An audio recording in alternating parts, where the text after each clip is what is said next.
제14장. 당시에 시날 왕 아므라벨과 엘라살 왕 아리옥과 엘람 왕 그돌라오멜과 고임 왕 디달이 소돔 왕 베라와 고모라 왕 비르사와 아드마 왕 시납과 스보임 왕 세메벨과 벨라 곧 소알 왕과 싸우니라. 이들이 다 시딤 골짜기 곧 지금의 염해에 모였더라. 이들이 12년 동안 그돌라오멜을 섬기다가 제13년에 배반한지라. 제14년에 그돌라오멜과 그와 함께 한 왕들이 나와서 아스드롯 가르나임에서 르바 족속을, 함에서 수스 족속을, 사웨 기랴다임에서 엠 족속을 치고 호리 족속을 그 산 세일에서 쳐서 광야 근방 엘바란까지 이르렀으며, 그들이 돌이켜 엔미스밧 곧 가데스에 이르러 아말렉 족속의 온 땅과 하사손다말에 사는 아모리 족속을 친지라. 소돔 왕과 고모라 왕과 아드마 왕과 스보임 왕과 벨라 곧 소알 왕이 나와서 시딤 골짜기에서 그들과 전쟁을 하기 위하여 진을 쳤더니, 엘람 왕 그돌라오멜과 고임 왕 디달과 시날 왕 아므라벨과 엘라살 왕 아리옥 네 왕이 곧 그 5 왕과 맞서니라. 시딤 골짜기에는 역청 구덩이가 많은지라. 소돔 왕과 고모라 왕이 달아날 때 그들이 거기 빠지고 그 나머지는 산으로 도망하매, 네 왕이 소돔과 고모라의 모든 재물과 양식을 빼앗아가고, 소돔에 거주하는 아브람의 조카 롯도 사로잡고 그 재물까지 노략하여 갔더라. 도망한 자가 와서 히브리 사람 아브람에게 알리니, 그때 아브람이 아모리 족속 마므레의 상수리 숲을 근처에 거주하였더라. 마므레는 에스골의 형제요 또 아넬의 형제라. 이들은 아브람과 동맹한 사람들이더라.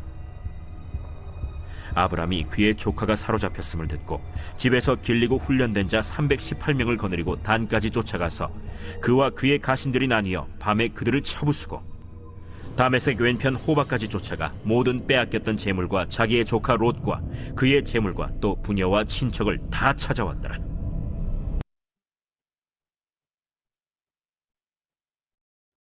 오늘 본문의 말씀은 아브라함이 조카 롯을 구하는 말씀입니다. 롯은 아브라함으로부터 분가한 후에 소돔성 근처에서 살았습니다. 그의 생활 터전이 전쟁터가 되었습니다.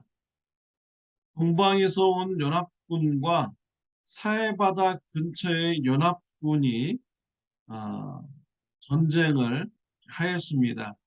오늘 본문에 보면은 2차례에 걸쳐서 전쟁을 하였습니다. 동방으로부터 온 이 연합군들은 메소포타미아 지역에서 온 사람들입니다. 그들은 시날 왕, 1절에 나오고 있죠. 엘라살 왕, 엘람 왕, 고임 왕들로 이루어졌습니다. 반면에 사해 바다 근처에 있는 연합군들은 2절에 나옵니다. 소돔 왕, 고모라 왕, 아드마 왕, 스보임 왕, 소알 왕으로 이루어졌습니다. 2차례 전쟁을 하였습니다. 첫 번째 전쟁에서 메소포타미아 지역에 있는 연합군이 승리하였습니다. 그래서 사해바다 근처에 있는 이런 작은 도시의 나라들은 모두 다 식민지가 되었고 조공을 바쳤습니다. 그렇게 12년 동안 섬겼습니다. 13년째 된 해에 사해바다에 살았던 식민지로 살고 있던 사해바다 근처의 연합군들이 다시 반란을 일으킵니다. 그래서 2차 전쟁이 하게 되었습니다. 2차 전쟁도 메소포타미아 지역의 연합군들이 승리하게 되었습니다. 이때 롯이 포로로 끌려갔습니다. 그의 가족들도 끌려갔습니다.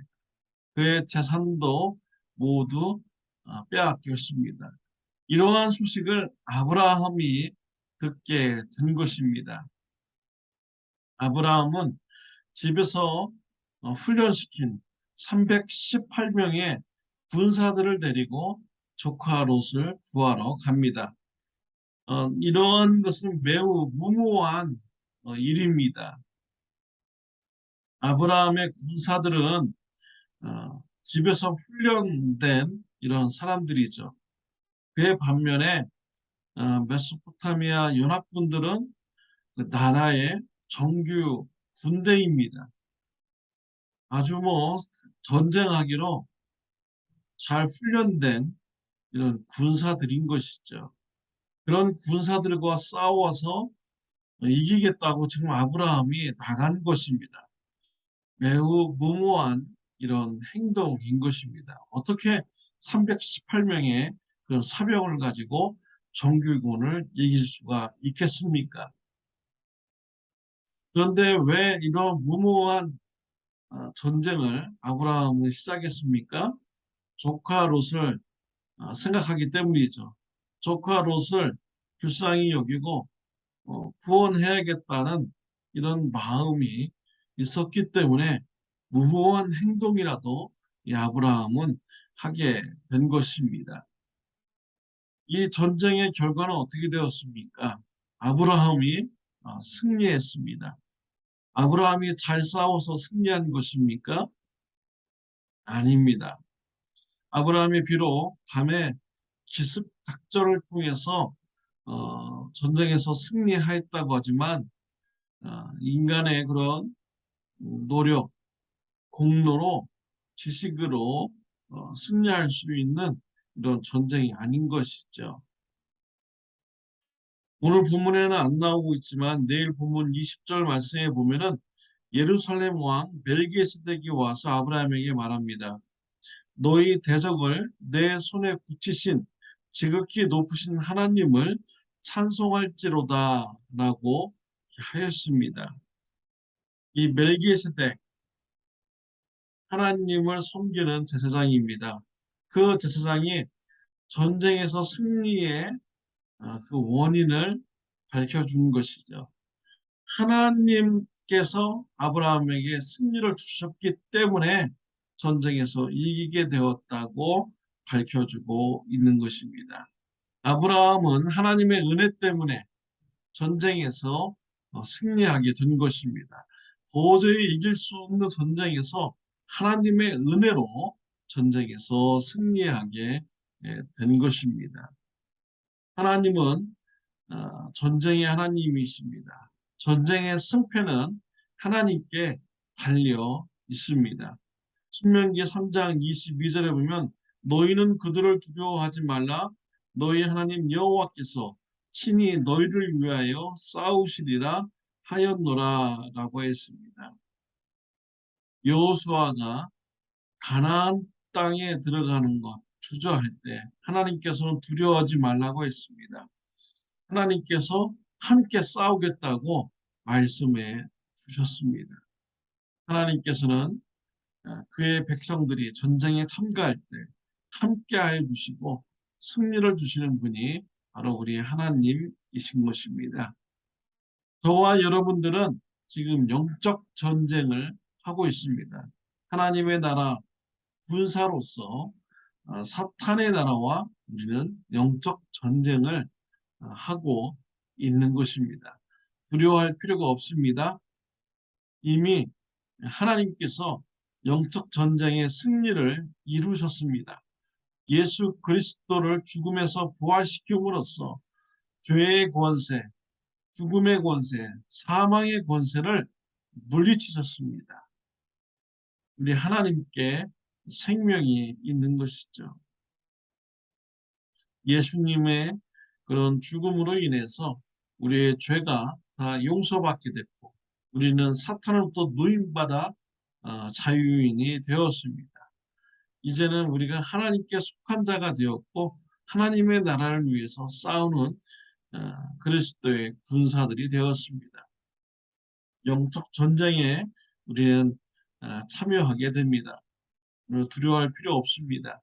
사탄이 저와 여러분들을 공격하여서 악한 생각, 악한 행동을 하도록 유혹합니다.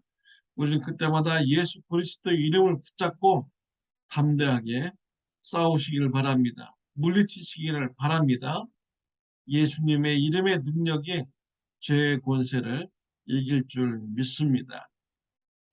우리는 예수님의 이름을 붙잡을 때 우리는 영적 전쟁에서 승리할 수가 있는 것입니다. 또한 우리가 영적 전쟁에서 또 중요한 마음의 자세 한 가지를 가져야 됩니다. 아브라함과 같이 조카 롯을 국률이 여기는 그 국률의 마음을 우리는 가져야 됩니다. 국률의 마음을 가질 때 가족 안에 있는 불신자 가족을 위해서 예수님의 복음을 전하고 또 하나님 믿는 자녀의 삶을 보여줄 수가 있는 것이죠.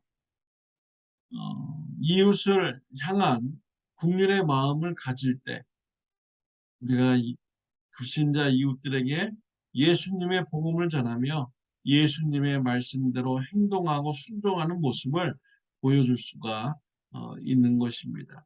국률의 마음으로 영적 전쟁에서 참여하고 또 예수님의 이름을 붙잡고 예수님의 이름의 권세를 붙잡고 죄의 공격으로부터 막아내고 또 죄를 이겨내는 성화의 삶을 살아가는 저와 여러분들이 다 되시기를 바랍니다.